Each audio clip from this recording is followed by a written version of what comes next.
Sa isang iglap, pinawi ko ang lahat. Ang 1 bilyong pisong ari-arian na pinaghirapan ko sa loob ng 30 taon. Ang kumpanyang nagdala ng pangalan ng aking pamilya. Ang mga bahay na akala nila ay mapupunta sa kanila.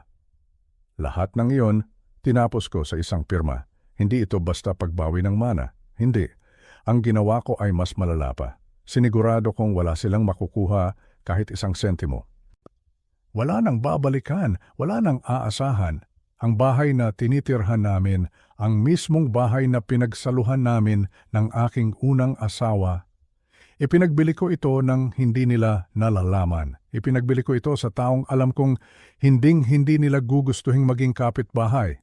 Ang mga bank account, ang mga credit card, ang mga investment, lahat ay inilipat at isinara ko. Isang araw, gigising na lang sila na ang tanging natitira sa kanila ay ang mga damit na suot nila at ang kahihiyan sa kanilang mga ginawa. Marahil ay iniisip ninyo, anong klaseng ama ang gagawa nito? Anong klaseng tao ang bigla na lang tatalikuran ang kanyang pamilya? Pero ang tanong na dapat ninyong itanong ay, anong klaseng pamilya ang magtutulak sa isang ama na gawin ang isang bagay na ganito kalupit? Ang lahat ng ito ay nagsimula sa isang hapunan na dapat sana ay puno ng pagmamahal at pasasalamat. Nandoon ang aking anak na si Sofia, ang aking manugang na si Marco, at ang aking asawang si Isabela na nagdadalang tao sa aming panganay. Para sa akin, iyon na ang perpektong larawan ng isang pamilya. Pagkatapos mamatay ng aking unang asawa, si Elena, akala ko ay hindi na ako muling sasaya. Ngunit dumating si Isabela at tinala niya ang liwanag sa aming tahanan. Si Marco naman, itinuring ko ng parang tunay na anak. Ipinagkatiwala ko sa kanya ang aking negosyo, ang aking tiwala, ang kinabukasan ng aming pamilya. Itinuring ko silang biyaya ng Diyos. Pero ang hindi ko alam, ang biyayang iyon ay isang sumpa. Sa hapagkainan na iyon, habang nakangiti sila sa akin, may mga senyales na pilit kong iwinawaksi. Ang paghawak ni Marco sa balikat ni Isabela, 1 segundo na mas matagal kaysa sa nararapat. Ang pag-vibrate ng cellphone ni Isabela ng 3 beses at sa bawat pagkakataon mabilis niya itong itinatago. Mga maliliit na bagay. Oo. Ngunit ang mga maliliit na bagay na iyon ay mga butas na nagsisimulang lumaki sa perpektong larawan na aking pinaniniwalaan. Ang pinakamasakit ay dumating nang magtanong ako tungkol sa isang malaking gastos sa The Peninsula Manila Hotel. 50,000 pesos, isang halaga na hindi biro. Business dinner po, Dad, sabi ni Marco, na hindi man lang tumitingin sa aking mga mata para po sa mga kliyente natin. Naniwala ako, bakit hindi? Siya ang aking pamilya, sila ang aking buhay. Pagkatapos ng hapunan, inabutan ako ni Isabela ng isang tableta. Ang bitamina mo, mahal, sabi niya na may ngiting puno ng pag-aalala. Para lumakas ka, ininom ko ito gabi-gabi nang walang pagdududa, nang walang tanong. Hindi ko alam na ang bawat tableta na ibinibigay niya sa akin, ang bawat bitamina na iyon, ay hindi para palakasin ako. Ito pala ay para unti-unti akong pahinain, para unti-unti akong patayin, ngunit nagkamali sila. Nagkamali sila sa pag-aakalang mahina ako. Nagkamali sila sa pag-aakalang bulag ako. Ang parehong talino na nagtayo ng 1 bilyong pisong imperyo, ang parehong tibay ng loob na hinarap ang pagkawala ng aking unang asawa, iyon ang ginamit ko para alamin ang katotohanan.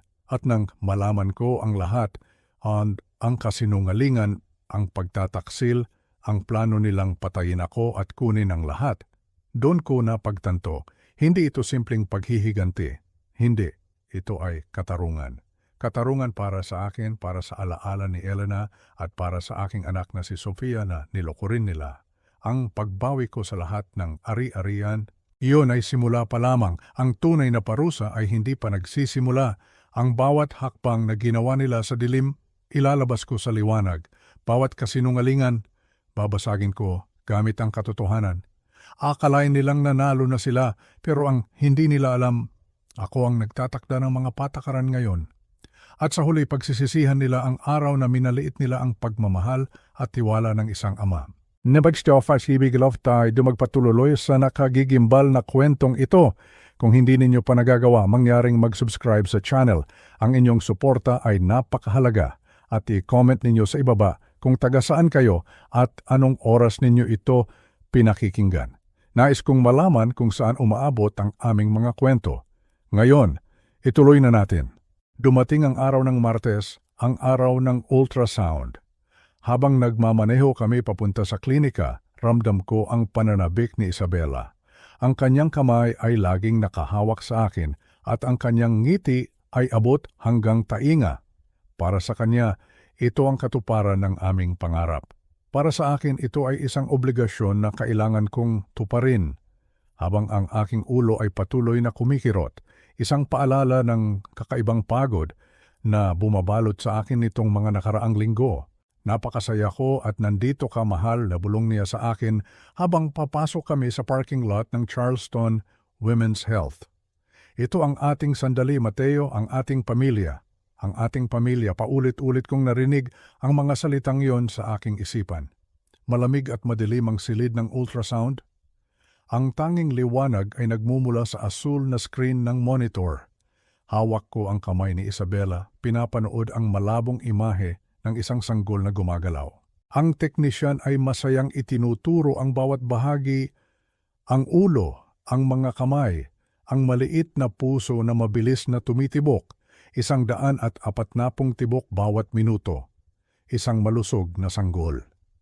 Hinigpitan ni Isabela ang hawak sa aking kamay. Ang kanyang mga mata ay puno ng luha ng kaligayahan. Ngumiti ako pabalik, isang ngiting pilit, isang ngiting walang laman. Ang tanging nararamdaman ko ay ang kirot sa likod ng aking mga mata, isang kirot na naging palagian na sa aking buhay. Ngunit bigla, natigilan ang teknisyan. Ang kanyang mga mata ay napako sa isang pangalawang monitor, isang monitor na hindi nagpapakita ng imahe ng sanggol kundi ng mga numero at resulta ng laboratorio. Nakita ko ang bahagyang pagbabago sa kanyang ekspresyon. Isang saglit lang iyon, pero sapat na para maramdaman kong may mali. Sandali lang po, sabi niya, at bigla siyang tumayo. Kailangan ko lang pong tawagin si Dr. De Leon. Standard protocol lang po ito, huwag po kayong mag-alala. Huwag mag-alala. Ang mga salitang iyon ay parang isang biro. Paano ako hindi mag-aalala? Umalis siya bago pa man kami makapagtanong. Mukhang hindi magandang senyales yun, ano? Sabi ni Isabela na may halong kaba sa kanyang tawa. Sigurado akong ayos lang ang lahat, sagot ko, pero ramdam ko ang paninikip ng aking dibdib. Ang 5 minutong paghihintay ay parang 5 oras. Pagpasok ni Dr. De Leon, isang respetadong doktor sa aming komunidad, agad niyang tiningnan ang 2 monitor. Una ang ultrasound, pagkatapos ay ang resulta ng lab tests, at pagkatapos tumingin siya sa akin. Isang tingin na puno ng kahulugan. Isang tingin na parang may gusto siyang sabihin, pero hindi niya masabi sa harap ni Isabela. Mrs. Mateo, sabi niya sa malumanay na boses, may maganda akong balita. Ang inyong sanggol ay perpektong malusog, walang anumang problema. Nakahinga ng maluwag si Isabela. Ngunit nagpatuloy ang doktor at sa pagkakataong ito, sa akin siya nakatingin. Pero kailangan kong makausap sandali ang inyong asawa ng pribado. May mga bagay lang po tungkol sa administrative matters. Administrative matters? Sa gitna ng ultrasound. Alam kong hindi iyon totoo. Sumunod ako sa kanya palabas ng silid, papunta sa isang maliit na consultation room sa dulo ng pasilyo. Ang pag-click ng pinto sa likuran ko ay parang tunog ng isang selda na isinasara. Mr. Mateo, sabi ni Dr. De Leon, ang kanyang boses ay seryoso na ngayon. Bilang bahagi ng aming standard na prenatal care, nagsasagawa kami ng comprehensive screening panel.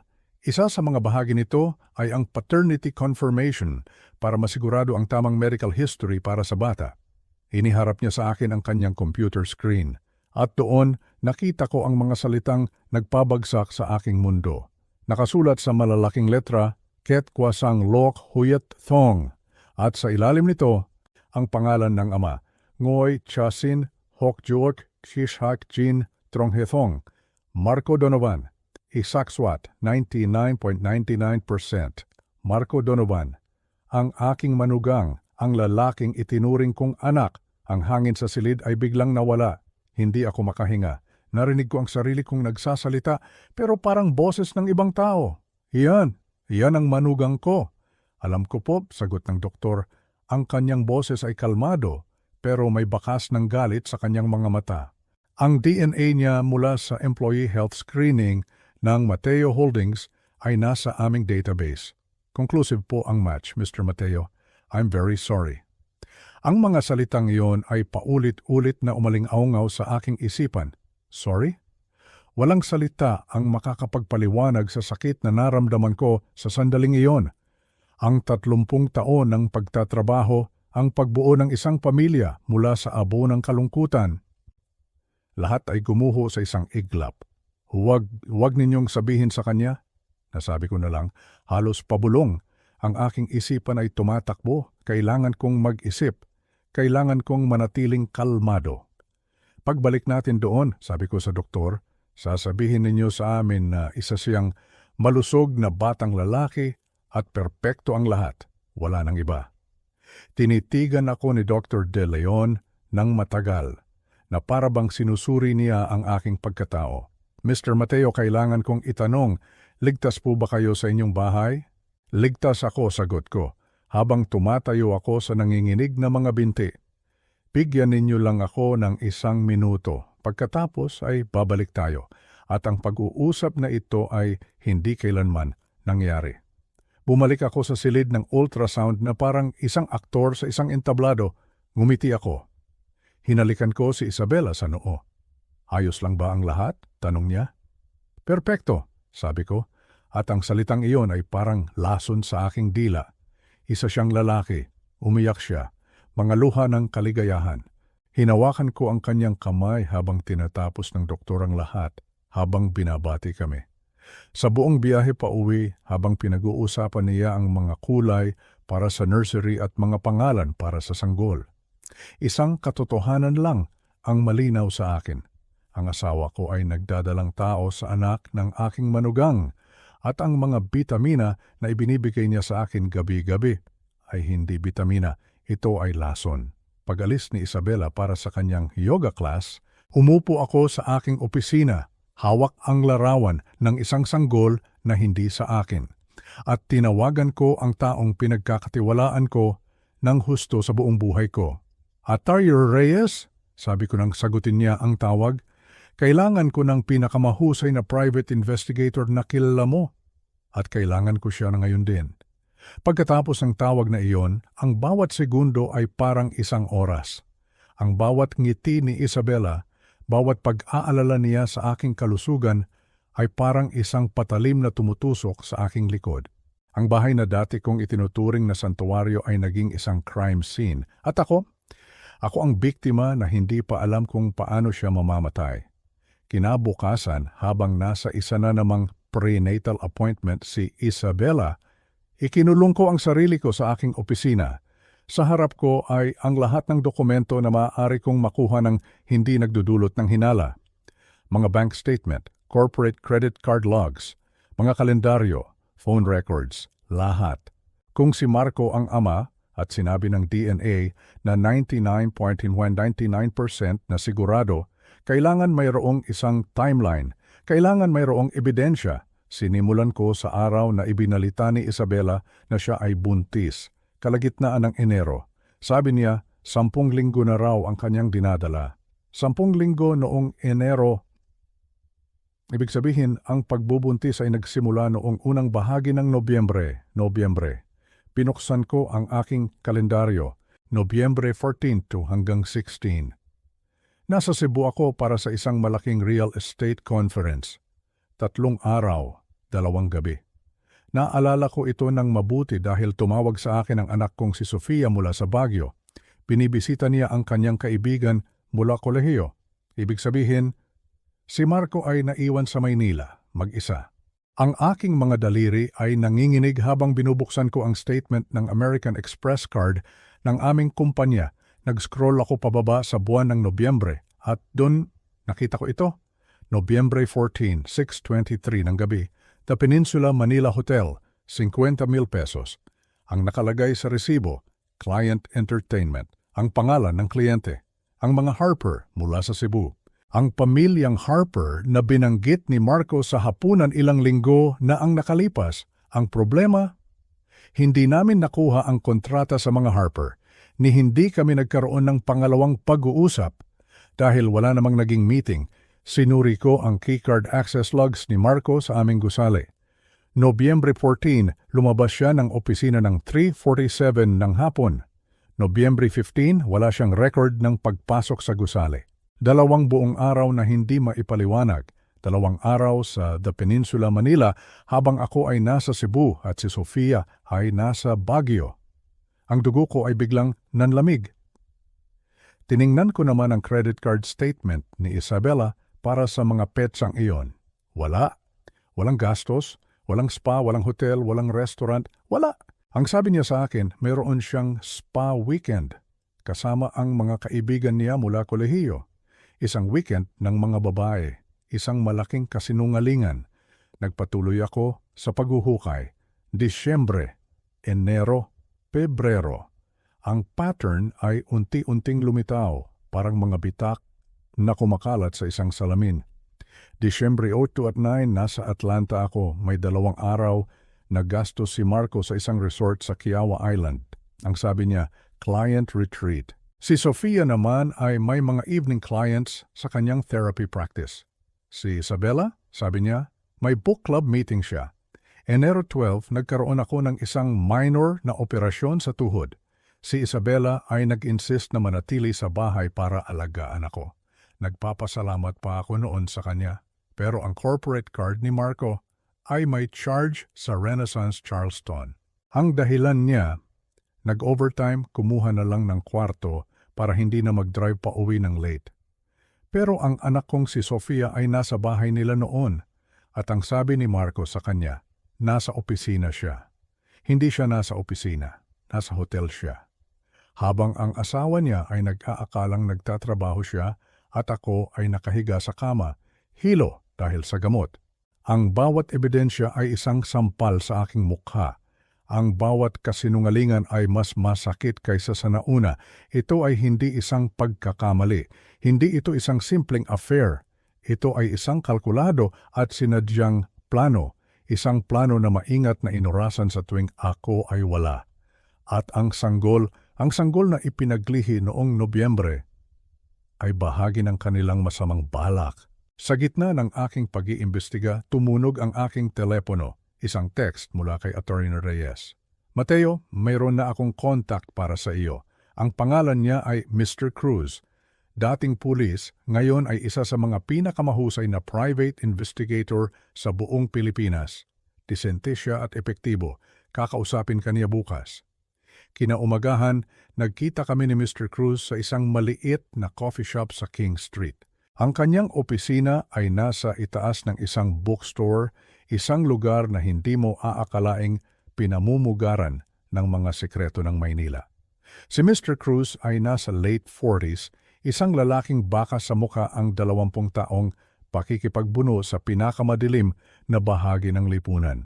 Ang kanyang mga mata ay matalas, parang nakikita niya ang lahat. Inilahad ko sa kanya ang lahat. Ang resulta ng DNA, ang timeline na ginawa ko, ang mga gastos sa hotel, ang hinala ko tungkol sa mga bitamina. Nakikinig lang siya, nagsusulat sa isang maliit na notepad, walang emosyon. Professional, nang matapos ako, tumingin siya sa akin. Mr. Mateo, sabi niya, kailangan kong itanong ito, gaano ka nakatagal nakakaramdam ng sakit? Nagulat ako sa tanong. Mga 3 buwan na siguro. Sakit ng ulo, pagkahilo, pagod. Sabi ng doktor ko, stress lang daw. Hindi nagbago ang ekspresyon ni Mr. Cruz, pero may kumislap sa kanyang mga mata. Mula ngayon, isasama natin sa investigasyon ang medical aspect. Iimbestigahan natin ang background ni Isabela Mateo. At gusto ko ng kumpletong listahan ng lahat ng iyong kinain at ininom sa nakalipas na 3 buwan. Umalis ako sa kanyang opisina na may bigat sa aking dibdib pero mayroon ding bahagyang pag-asa. Sa wakas, mayroon na akong kakampi. Mayroon nang naniniwala sa akin. Ang laban na ito, hindi ko haharapin ng mag-isa. 3 araw na puno ng pagpapanggap at paghihintay. Bawat umaga, ngingiti si Isabela at iaabot sa akin ang aking bitamina. At bawat umaga, tatanggapin ko ito, magpapanggap na iinumin. At pagtalikod niya, itatapon ko ito. Sa loob ng 3 araw na iyon, ang aking isipan ay isang battlefield. Galit, sakit, takot, lahat ay naglalaban-laban. Ngunit sa ibabaw ng lahat ng iyon, may isang damdamin na nangingibabaw, determinasyon. Kailangan kong malaman ang buong katotohanan, kailangan kong protektahan ang aking anak, kailangan kong mabuhay. Sa ika-4 na araw, tumawag si Mr. Cruz. Ang kanyang boses ay kalmado, pero may bigat. Mateo, kailangan mong pumunta sa opisina ko ngayon at pagdating mo rito, umupo ka muna. 15 minuto lang ang biyahe, pero parang isang walang katapusang paglalakbay. Pagpasok ko sa kanyang opisina, nakalatag sa kanyang mesa ang isang serye ng mga litrato, malalaki, malinaw, may petsa at oras. Ang bawat isa ay parang isang pagsabog na sumisira sa natitirang piraso ng aking buhay. Ang unang litrato, Mayo 8, 2:30 ng hapon. Wentworth Mansion Hotel, ang silver na Mercedes ni Isabela na nakaparada sa parking lot. Sa tabi nito, ang itim na Audi ni Marco. Ang sumunod na litrato ay nagpakita sa kanila sa pagitan ng dalawang sasakyan. Ang kamay ni Marco ay nasa ibabang bahagi ng likod ni Isabela. Ang kanyang mukha ay nakaharap sa kanya. At ang ikatlong litrato, ang halik. Hindi ito isang simpleng halik. Ito ay isang halik na puno ng pagnanasa. Isang halik na nagsasabi ng isang mahaba at pamilyar na relasyon. Dumating sila ng magkahiwalay 5 minutong pagitan, paliwanag ni Mr. Cruz, ang kanyang boses ay walang emosyon. Standard procedure para sa mga taong ayaw mahuli. Ang mga sumunod na litrato ay sumubaybay sa kanila sa loob ng lobby. Ang kamay ni Marco ay hinawakan ng kamay ni Isabela habang naghihintay sila ng elevator. Sa loob ng elevator, ang kamay ni Marco ay nasa buhok ni Isabela. Ang kanyang katawan ay nakadikit sa kanya sa kabila ng kanyang malaking tiyan. 2:47 ng hapon, ikatlong palapag, silid 307. Pinuksan ni Marco ang pinto, pumasok si Isabela. Sumara ang pinto, 5:50 ng hapon, lumabas sila magkahiwalay ulit. Si Isabela muna, inaayos ang kanyang damit. Pagkatapos ng 2 minuto, si Marco, inaayos ang kanyang kurbata. Hindi ako makahinga. Ito ay nangyari noong Miyerkules. 3 araw pa lang ang nakalipas, habang ako ay nasa Mount Pleasant construction site, nagtatrabaho ng totoo. Sila ay nasa isang silid ng hotel. Ang gastos sa silid na iyon, ayon sa credit card statement na ipinakita ni Mr. Cruz, ay nakapangalan sa kumpanya. Bennett Properties Corporate American Express. Marco M. Donovan. Line item, Wentworth Mansion Hotel. Client Entertainment. Ito ay embezzlement, sabi ni Mr. Cruz, paggamit ng pondo ng kumpanya para sa personal na gastos, isang felony. Tinitigan ko ang mga litrato, ang kamay ni Isabela sa dibdib ni Marco, ang mga daliri ni Marco sa kanyang buhok, ang kanilang komportableng paglalambingan. Hindi ito isang simpleng affair. Ito ay isang relasyon, isang parallel na buhay na kanilang binuo habang ako ay pumipirma ng mga insurance paper at lumulunok ng lason. Ang katawan ko ay sumuko na. Napatakbo ako sa basurahan ni Mr. Cruz at doon inilabas ang lahat, ang almusal ko, ang mga bitamina na ibinigay ni Isabela noong umagang iyon, ang mga huling piraso ng buhay na akala ko ay sa akin. Mayroon pa, sabi ni Mr. Cruz nang makaupo na ako ulit habang inaabutan ako ng isang basong tubig. Kumuha siya ng isa pang folder, mas makapal kaysa sa nauna. Sinimulan ko na ang background check kay Isabela at ito ang natuklasan ko. Inilatag niya ang mga dokumento. Si Isabela Mateo ay hindi nag-e-exist bago ang taong 2019. Tumingin ako sa kanya, hindi maintindihan. Ibig kong sabihin, pagpapatuloy niya, walang credit history, walang employment records, walang address history, wala. Para siyang isang multo na biglang lumitaw 1 taon bago kanya makilala. Ang mga salita niya ay parang martilyo na pumupukpok sa aking sentido. Paano? Paano yung posible?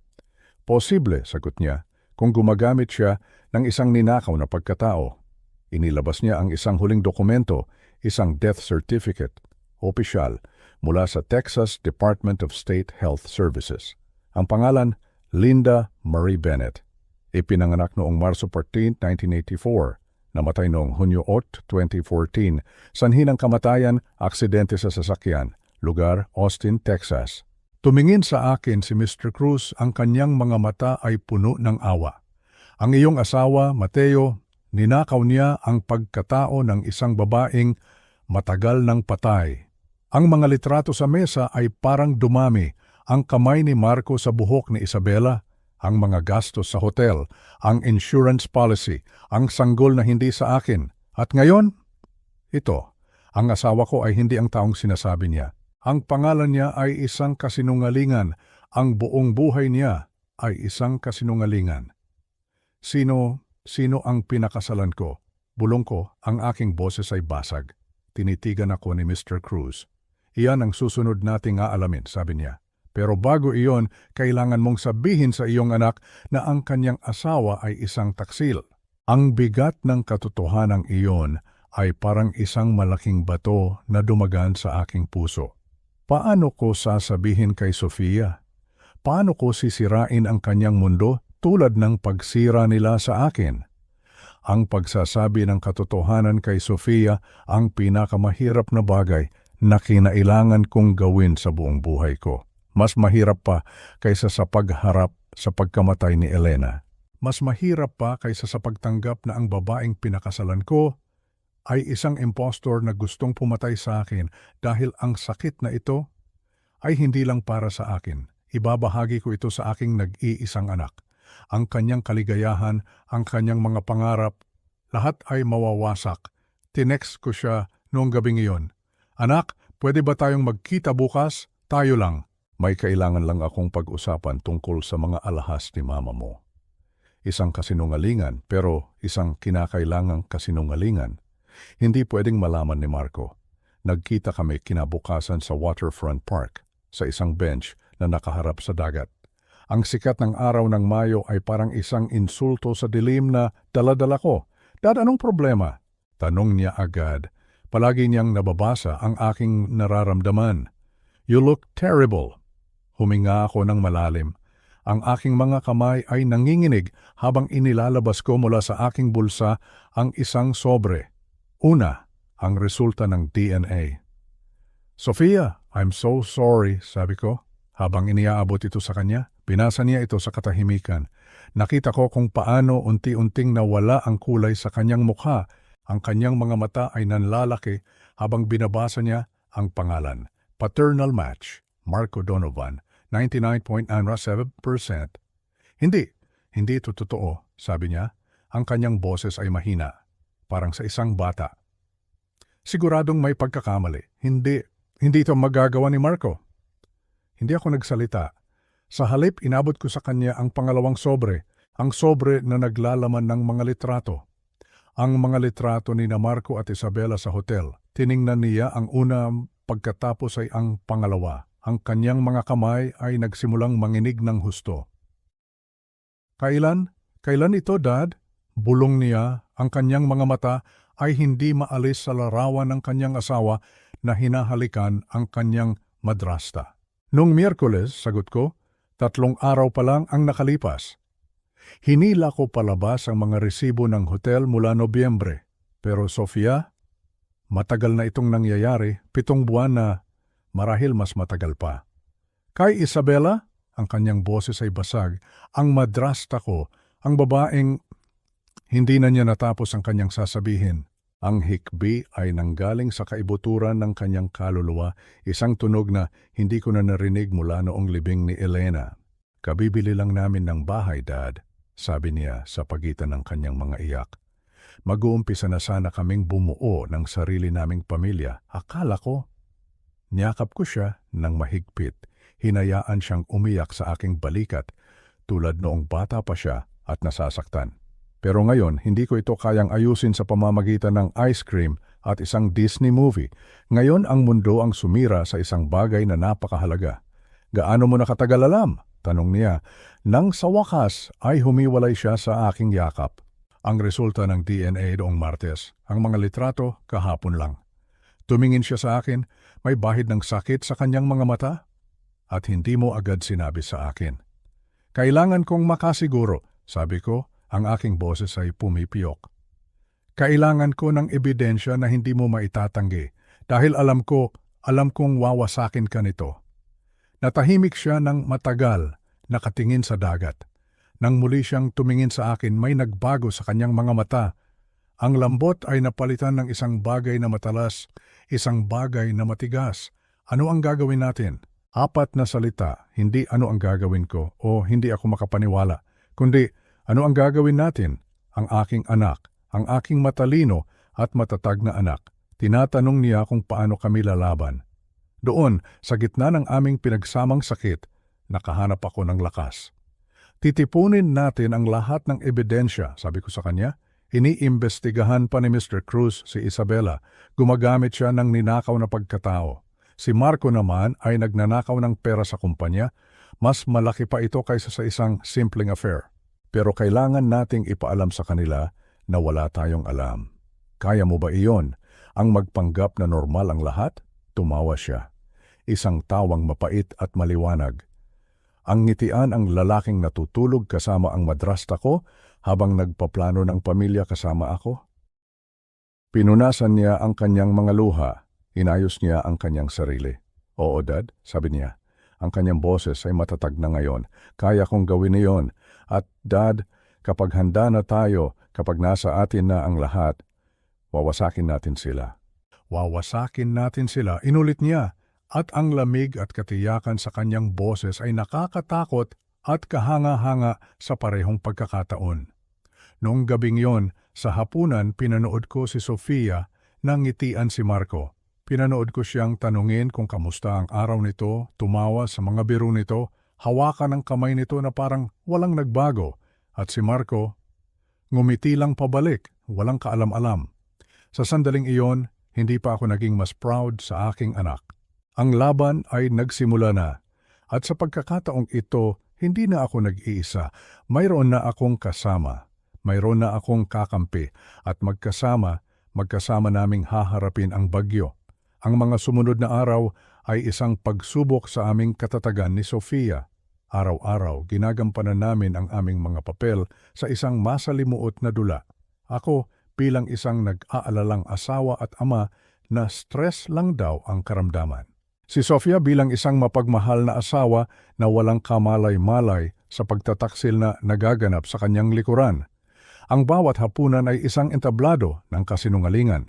Pinapanood namin sila, si Isabela at Marco, kung paano sila kumilos, kung paano sila nag-uusap, kung paano sila nagpapalitan ng mga lihim na sulyap kapag akala nila ay hindi kami nakatingin. Bawat ngiti nila ay parang isang insulto. Bawat pag-aalala ni Isabela sa aking kalusugan ay parang lason na tumatagos sa aking balat. Habang kami ni Sofia ay nagpapanggap, si Mr. Cruz ay patuloy sa kanyang paghuhukay sa madilim na balon ng pagkatao ng babaeng kilala ko bilang Isabela. At isang umaga, tumawag siya. Ang boses niya ay mas seryoso kaysa dati. Mateo, sabi niya, may nahanap ako, isang bagay na malaki, kailangan mong pumunta rito. Sa kanyang opisina, ang mga dokumento ay nakalatag na naman sa mesa parang mga piraso ng isang masalimuot na puzzle. Sa gitna ng lahat, isang marriage license at isang litrato. Isang litrato ng isang lalaking may kulay abong buhok sa kanyang sentido at mabait na mga mata. Siya ay si Richard Ocampo, isang mayamang real estate developer mula sa Cebu. At sa tabi niya, nakangiti. Ay ang babaeng kilala ko bilang Isabela. Ngunit ang pangalan sa marriage license ay iba, Linda Bowman. Nakita ng team ko ang record na ito sa Cebu, paliwanag ni Mr. Cruz. Ikinasal sila noong 2011, 6 na buwan, pagkatapos mamatay sa cancer ang unang asawa ni Mr. Ocampo. Ang kwento ni Linda sa kanya, isa raw siyang interior designer na bagong lipat sa Cebu pagkatapos ng isang masamang divorce. Pawang kasinungalingan, sabi ko, ang aking boses ay halos hindi marinig. Pawang kasinungalingan, pag-uulit ni Mr. Cruz. Inilapag niya ang isa pang dokumento, isang death certificate. Richard Ocampo pumanaw noong 2013, 18 buwan lamang matapos silang ikasal. Sanhi ng kamatayan, cardiac arrest, acute organ failure. Ang pinakakahina-hinala sa lahat, sabi ni Mr. Cruz, ay ipinakremate siya ni Linda sa loob ng 48 oras. Walang autopsy. Walang pagkakataong magkaroon ng pangalawang opinyon at ang kanyang yaman, isang net worth na 450 milyong piso, lahat ay napunta sa kanya. Pero hindi diyan nagtatapos ang kwento, dagdag niya.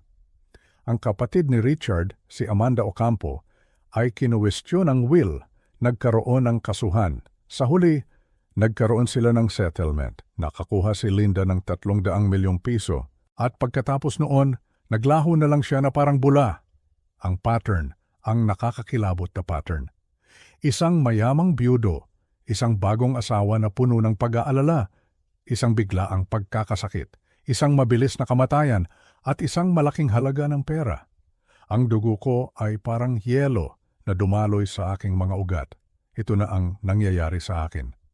Nakausap ko si Amanda Ocampo kaninang umaga, sabi ni Mr. Cruz. Sa loob ng 10 taon, naghihintay siya na may maniwala sa kanya. Gusto kanyang makausap. Kinuha ni Mr. Cruz ang kanyang telepono at idinial ang numero. Inilagay niya ito sa speaker mode. Mr. Mateo? Isang boses ng babae ang narinig ko mula sa kabilang linya. Isang boses na pagod, ngunit puno pa rin ng galit. Ako po si Amanda Ocampo. Sinabi sa akin ni Mr. Cruz na kasal ka sa babaeng pumatay sa aking kapatid. I'm sorry. Iyon lang ang nasabi ko. Si Richard, tumawag siya sa akin 2 linggo bago siya mamatay. Pagpapatuloy ni Amanda, ang kanyang boses ay nanginginig. Sabi niya, pakiramdam niya ay unti-unti siyang namamatay. Sinabihan ko siyang pumunta sa ospital pero kinumbinsi siya ni Linda na stress lang daw iyon. Narinig ko ang paghikpi sa kanyang boses at pagkatapos, itinanong niya ang tanong na nagpatibay sa lahat ng aking kinatatakutan.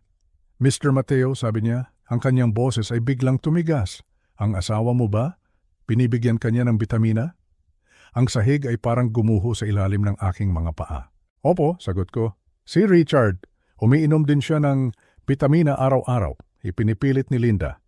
Pagkatapos niyang mamatay, ipinasuri ko ang bote. Gumastos ako ng sarili kong pera dahil ayaw makinig ng mga pulis. Pero, malinis ang resulta. Siguradong pinalitan na niya kung ano man ang ipinapainom niya noon. Isang malamig na katahimikan ang namayani. At pagkatapos, nagbigay si Amanda ng isang babala.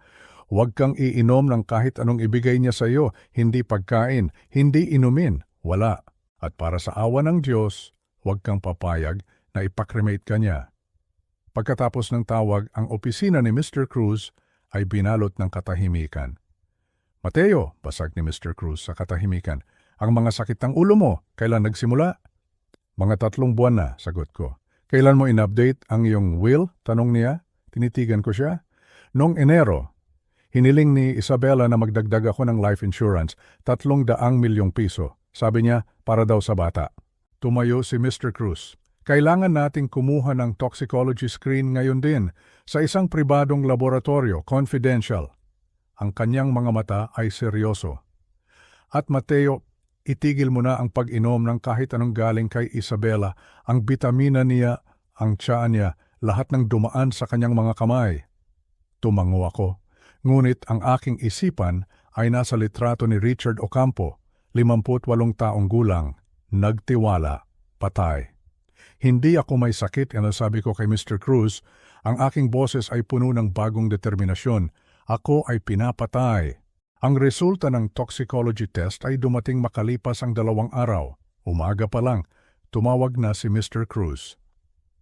Mateo, pumunta ka sa laboratorio. Ngayon na.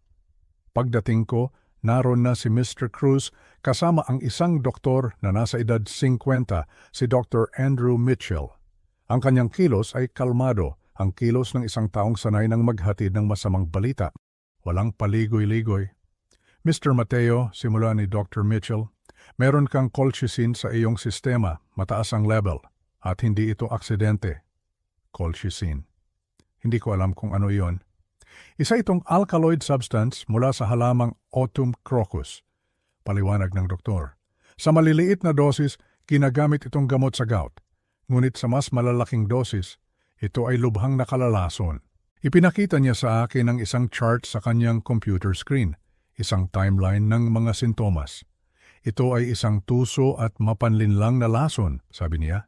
Ginagaya nito ang mga natural na karamdaman, problema sa puso, sakit sa bato, pangkalahatang panghihina. Karamihan sa mga doktor ay hindi ito napapansin dahil ang mga sintomas ay katulad ng sa maraming ibang kondisyon. Kaya't madalas itong ginagamit sa mga kasong kriminal. Ang bawat salita niya ay parang isang dagok sa aking sikmura. Gaano nakarami ang naipainom niya sa akin? Tanong ko. Base sa label sa iyong dugo at sa timeline ng iyong mga sintomas, sagot niya, tinatayang 2 hanggang 3 miligramo araw-araw sa loob ng 12 hanggang 14 na linggo. 4 hanggang 5 beses na mas mataas kaysa sa therapeutic dose. Tumingin siya sa aking mga mata.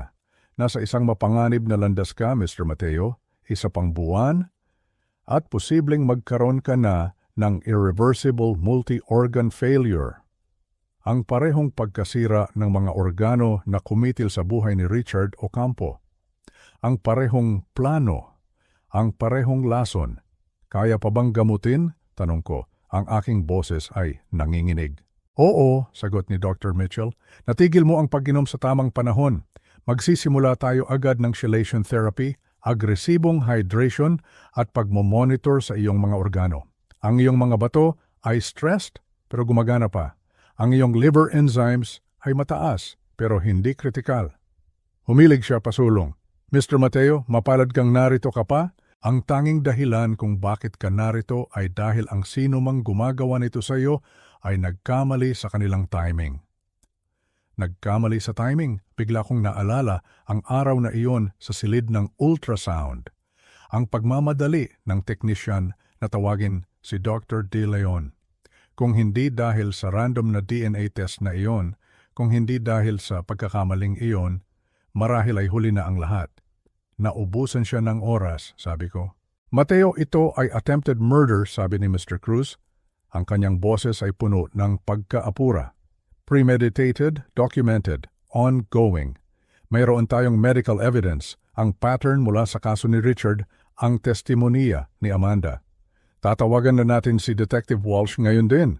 Hindi, sabi ko, na ikinagulat niya. Hindi pa. Tumingin ako kay Dr. Mitchell. Doc, gaano katagal bago ko kailanganin ang treatment? Dapat magsimula ka na ngayon, sagot niya. Pero kung ang tinatanong mo ay kung gaano ka katagal pwedeng maghintay, siguro 1 linggo, 10 araw, pinakamatagal. Lagpas doon, isinusugal mo na ang pagkakaroon ng permanenteng pinsala. 10 araw. Tumingin ako kay Mr. Cruz. Ang Manila Heritage Foundation Gala ay sa loob ng 10 araw. 200 tao ang darating, lahat ng importante sa lungsod na ito. Kung kikilos tayo ngayon, ito ay magiging isang pribadong pag-aresto. Makakatakas si Marco. Si Sofia ay makakaladkad sa isang criminal trial kung saan ang affair ng kanyang asawa at ang krimen ng kanyang madrasta ay magiging chismis sa loob ng maraming buwan. Ano ang iyong ipinapanukala? Tanong ni Mr. Cruz. Gagawin natin ito ng sabay-sabay, sabi ko. Ang aking isipan ay malinaw na ngayon. Public exposure, ang mga litrato ng affair, ang embezzlement, ang identity theft, ang testimonya ni Amanda tungkol kay Richard at ang medical proof ng lason. Ilalabas natin ang lahat sa isang gabi, sa isang sandali. Walang pagkakataon para magsinungaling o magtago. Ilalantad natin silang 2 sa harap ng lahat. At pagkatapos, saka sila kukunin ng mga autoridad. Natahimik si Mr. Cruz. Hindi iyan hustisya, Mateo. Iyan ay isang teatro. Iyan ang Maynila, sagot ko, at iyan ang nararapat kay Isabela. Sinubukan niya akong patayin ng tahimik sa dilim, habang nakangiti sa akin sa hapagkainan. Ilalantad ko siya sa liwanag. Pag-uwi ko ng gabing iyon, nadatnan ko si Isabela sa kusina, masayang nagluluto. Humarap siya sa akin. Ang kanyang mukha ay nagliwanag. "Mateo, mahal, kamusta ang araw mo?" Hinawakan niya ang aking balikat. "Gumaan na ba ang pakiramdam mo? Mukha ka kasing pagod nitong mga nakaraang araw." Ngumiti ako pabalik. Isang ngiting pinraktis, isang nangiting nakakakilabot. Hinayaan ko siyang halikan ako sa pisngi. "Oo, mahal, mas maganda na ang pakiramdam ko. Sa tingin ko, kung ano man yon, ay nawawala na." "Naku, salamat sa Diyos," sabi niya habang pinipisil ang aking braso. "Nag-aalala na talaga ako sa iyo." Nagkamali siya, hinayaan niya akong mabuhay ng sapat para lumaban. At ngayon, mayroon akong 10 araw para ihanda ang kanyang pagbagsak. Ang 10 araw na iyon ay ang pinakamahaba at pinakamapanganib na 10 araw ng aking buhay. Ang bawat araw ay isang maingat na pagkilos, isang sayaw sa bingit ng kamatayan. Sa araw, ako ang masipag na CEO ng Mateo Holdings, nakikipagpulong, pumipirma ng mga kontrata, nagpaplano para sa hinaharap. Sa gabi, ako ang nagpapanggap na asawa, nakikinig sa mga plano ni Isabela para sa sanggol, ngumingiti sa kanyang mga kwento at palihim na itinatapon ng lason na ibinibigay niya sa akin. Samantala, sa likod ng mga eksena, kami ni na Mr. Cruz at Tyler Reyes at Sofia ay nagtatrabaho na parang mga sundalo na naghahanda para sa isang digmaan. Binuo namin ang presentasyon, bawat litrato, bawat dokumento, bawat bank statement, bawat medical report ay inayos namin sa isang malinaw at hindi maikakailangang pagkakasunod-sunod. Kinausap ni Tyson Reyes si Detective Walsh, isang matandang kaibigan sa kapulisan, at inilatag ang lahat. Ang mga arrest warrant ay inihanda, naghihintay na lang ng tamang sandali. Binalangkas namin ang plano para sa gabi ng gala. Bawat detalye ay pinag-isipan. Saan uupo si Sofia? Paano ako magbibigay ng senyales kay Mr. Cruz sa AV booth? Saang pinto papasok ang mga pulis? Ito ay isang operasyon na nangangailangan ng perpektong timing. Isang gabi habang naghahapunan kami, biglang tumunog ang telepono ni Mr. Cruz. Isang surveillance update. "Ano yon?" tanong ko, tumingin siya sa akin. Si Isabela, tumatawag siya sa mga private maternity nurse. May binabalak siya. Pero 6 na linggo pa bago siya manganak, sabi ni Sofia, ang kanyang boses ay puno ng pag-aalala. "Nagbabago ang mga plano," sabi ni Mr. Cruz. "Kailangan nating maging handa sa anumang mangyari." At nangyari nga. Isang araw bago ang gala sa kalaliman ng gabi, mga 2:00 ng madaling araw, ginising ako ng isang mahigpit na hawak sa aking braso.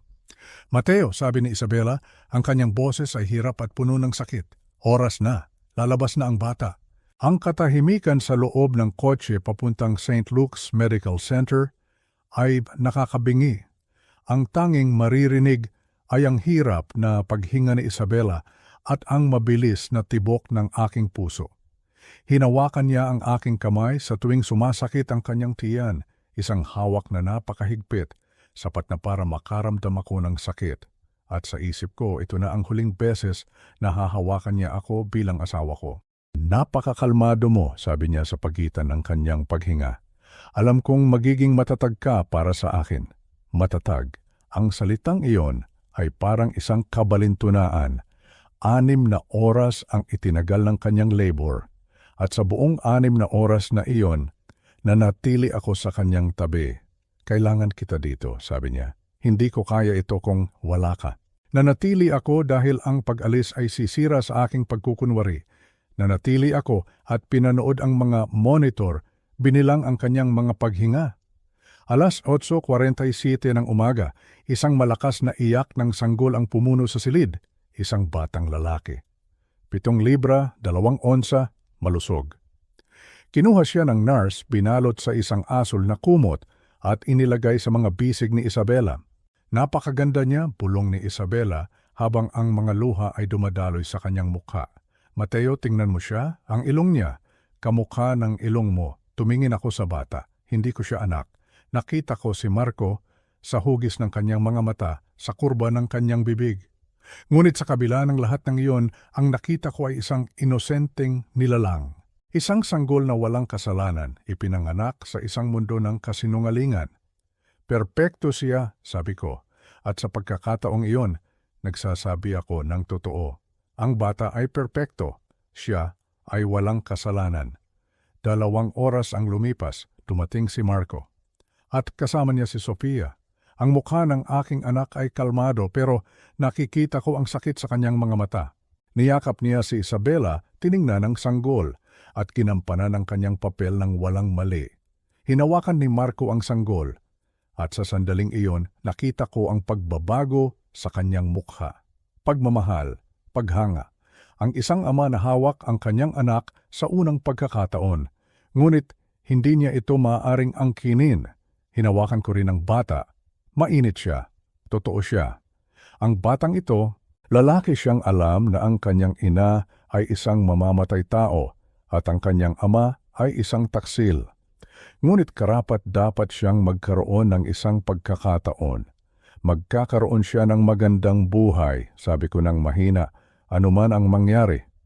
Ngumiti sa akin si Isabela mula sa kanyang kama. Magiging isang kahanga-hangang ama ka ulit, Mateo.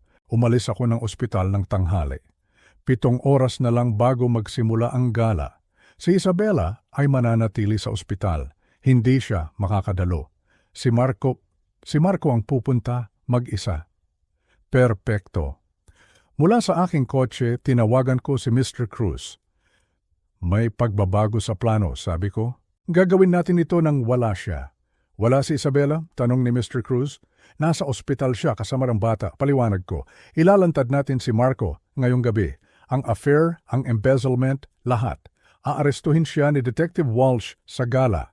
Pagkatapos, bukas, pupunta si Walsh sa ospital at aarestuhin si Isabela para sa attempted murder, conspiracy, forgery, at fraud.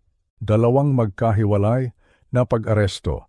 Si Marco ay malalantad sa harap ng buong alta sosyedad ng Maynila. Si Isabela ay aarestuhin sa isang kama sa ospital. Pareho silang babagsak, hindi lang sabay. Naiintindihan ko, sabi ni Mr. Cruz, aayusin ko ang presentasyon para mag-focus sa mga krimen ni Marco.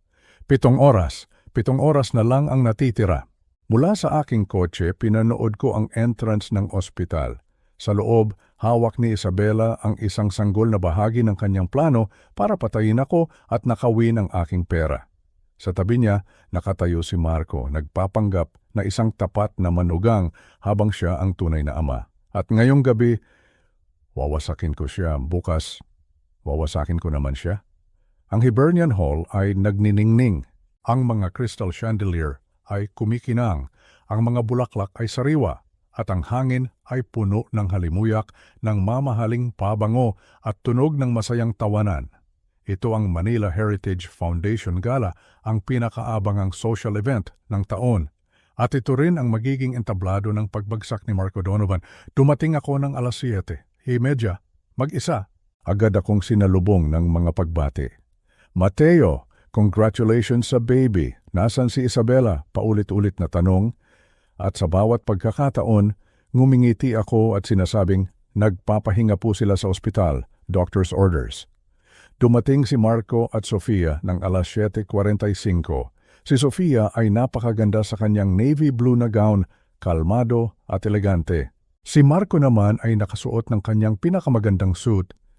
Ang kanyang kamay ay nasa likod ng aking anak, ang perpektong mag-asawa. Dad, kamusta si Isabela? Tanong ni Marco nang makalapit siya sa akin. Hindi niya sinasagot ang telepono niya. Pinagpapahinga siya ng ospital, sagot ko ng walang kahirap-hirap. Alam mo naman yon, kung hahayaan lang, iti-text niya ang buong mundo. Tumawa siya pero nakita ko ang tensyon sa kanyang mga balikat. May nararamdaman siyang mali pero hindi niya matukoy kung ano. Lumipas ang cocktail hour, nagsimula ang hapunan. Nakaupo ako sa presidential table, kasama ang mayor at ang presidente ng foundation. Sina Sofia at Marco ay nasa isang mesa na hindi kalayuan. Mula sa aking kinauupuan, kitang-kita ko sila. Sinulyapan ko ang AV booth sa ikalawang palapag. Nakita ko si Mr. Cruz.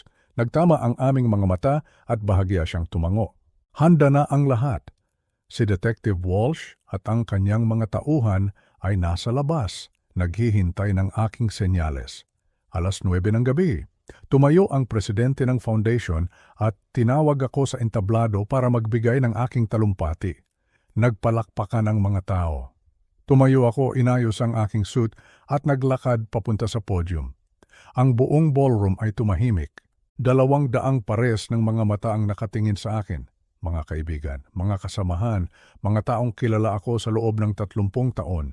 Naghihintay sila ng isang karaniwang talumpati tungkol sa pag-iingat ng mga lumang gusali. Wala silang kaalam-alam sa lindol na malapit ng yumanig sa kanilang mundo.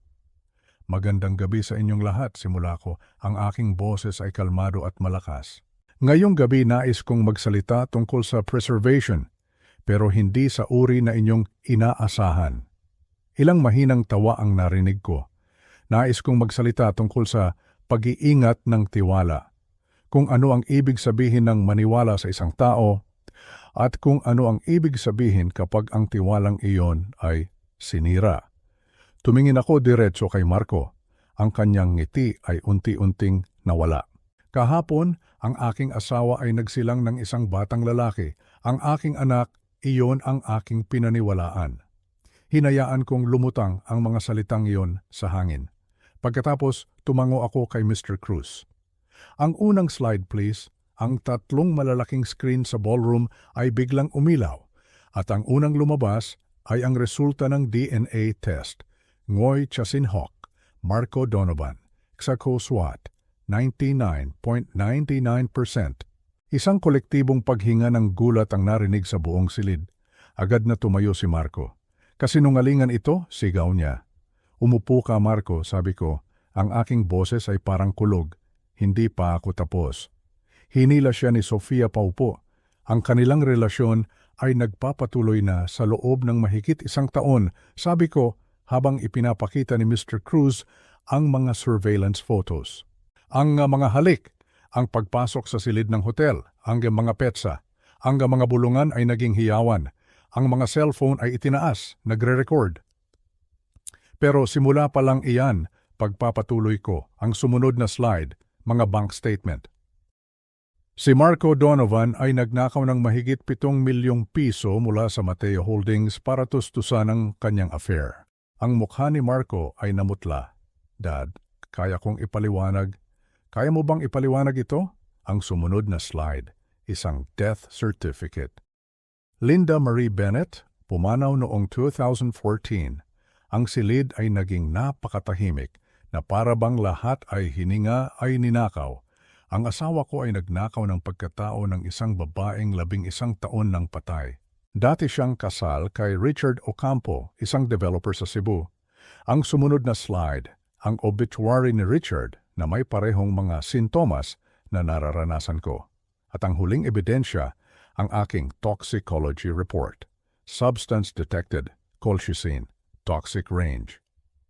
Sa loob ng 3 buwan, ang aking asawa ay binibigyan ako ng mga kapsula na tinawag niyang vitamina. Ito pala ay lason. Plano nilang patayin ako, kolektahin ang 300 milyong pisong life insurance at maglaho kasama ang pera. Ang huling slide, mga arrest warrant. Detective Walsh, sa iyo na sila. Sa senyales na iyon, bumukas ang mga pinto ng ballroom. Pumasok si Detective Walsh kasama ang 4 na unipormadong pulis. Sinubukan ni Marco na tumakbo pero mabilis siyang napalibutan. Marco Donovan, arestado ka para sa embezzlement, conspiracy at fraud.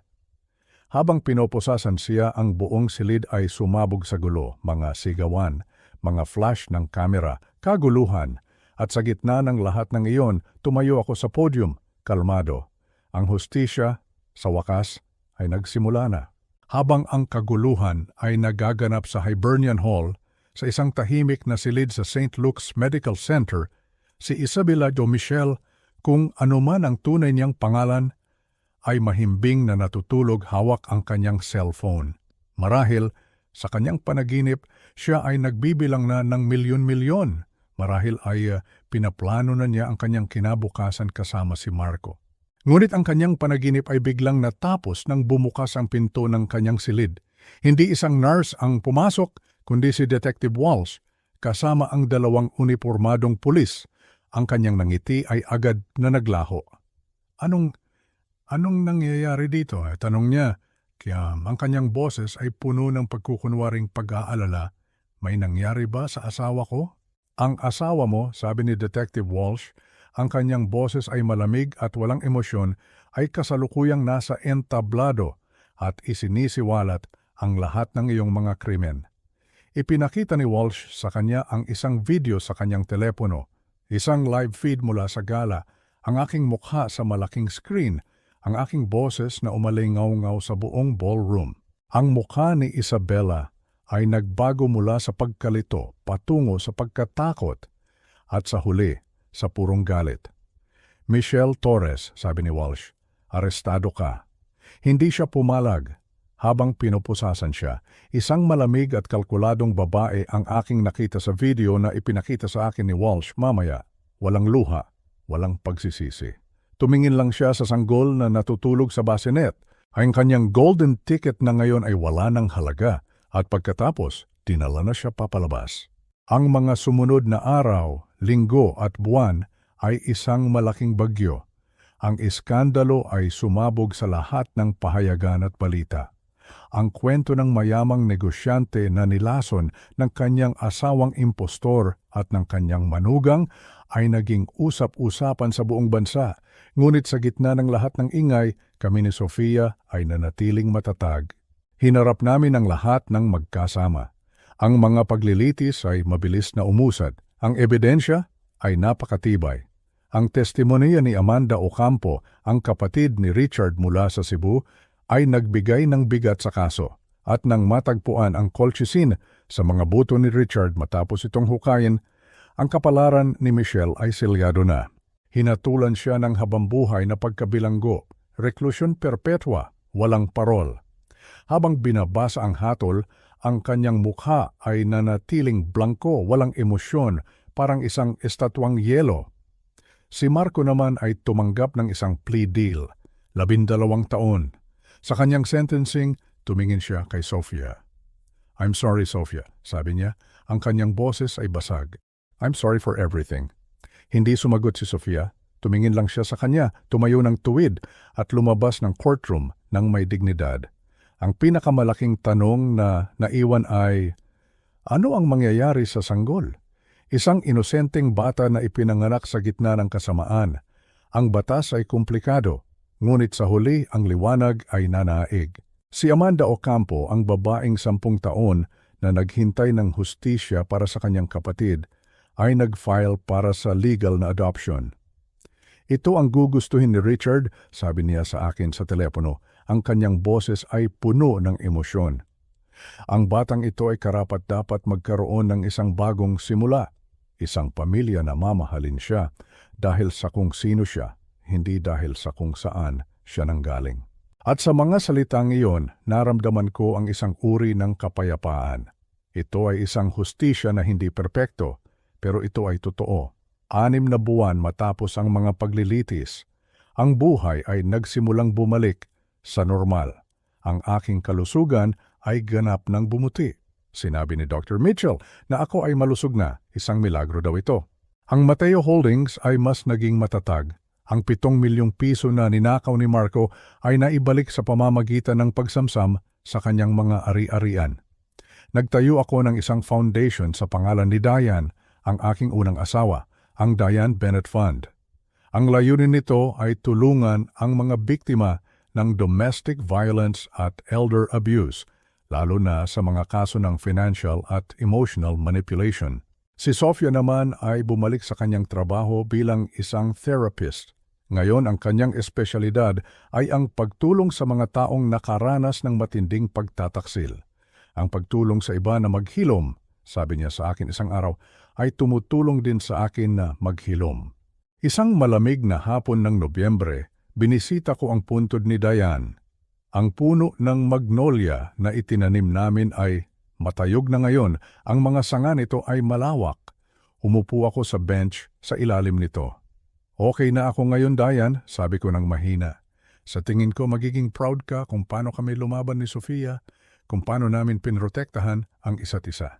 Huminto ako sandali. Miss na miss kita araw-araw, pero sa wakas, handa na akong mabuhay muli. Ang hangin ay marahang umihip sa mga dahon parang isang yakap mula sa nakaraan. Ang aming lingguhang brunch ni Sofia ay naging aming bagong tradisyon. Isang araw habang kami ay nagkakape sa kanyang bagong townhouse sa French Quarter, sinabi niya, "Dad, I'm thinking about dating again." Ngumiti ako. "Ako rin, anak." "Talaga, Dad?" Ang kanyang mga mata ay nagliwanag. "May nakilala ako sa isang museum fundraiser noong nakaraang linggo. Ang pangalan niya ay Jennifer, isang curator. Magkakape kami sa Martes." "Dad, that's wonderful." "Isang kape pa lang," sabi ko. "Tingnan natin." Inabot niya ang aking kamay sa ibabaw ng mesa at pinisil ito. "Magiging okay din tayo, Dad."